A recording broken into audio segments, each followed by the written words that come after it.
We are looking at the Tri-State Farm Update this morning, sponsored by Logan Agri-Service, and we have Ed Logan in today for the report. We are seeing combines and moving, at least before the snow. They were just hustling to get everything out. How's that harvest going right now?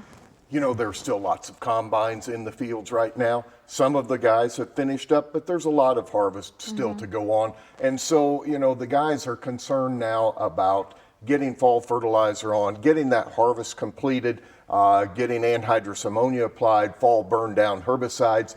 But, you know, Tegan just spoke about cold weather conditions. It was cold yesterday. My goodness, it's cold again today. So some of the concerns right now are about winterizing our diesel fuel to keep these combines and tractors and trucks operational during these cold weather conditions. How do you do that? Okay, so Melissa, all diesel fuel has a naturally occurring paraffin wax. Paraffin wax is not a bad thing in diesel fuel. It's actually a good thing because the paraffin wax is what provides the power component of that fuel.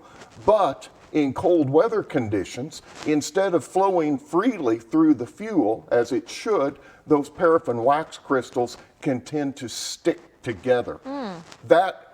The term that we use for that then is gelling, and some of those globs of that gel will get down into the fuel filter and it will plug the filter and starve the engine of diesel fuel and it'll shut it down. So in the old days, we used to winterize diesel fuel by blending number 1 fuel, which had less paraffin wax. We would blend that with the number 2 fuel and we got along just fine.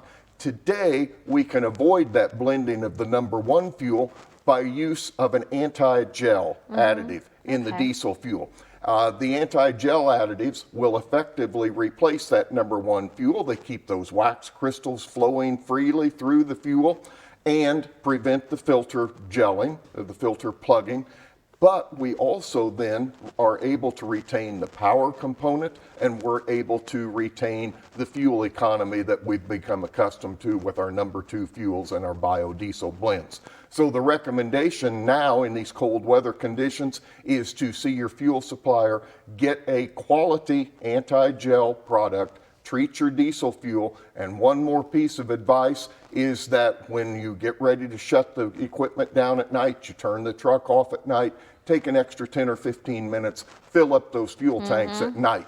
So important to do that because a tank that's sitting overnight half full, when the temperatures drop, condensation will form inside that fuel tank. The condensation, which is water, will drop to the bottom of the tank.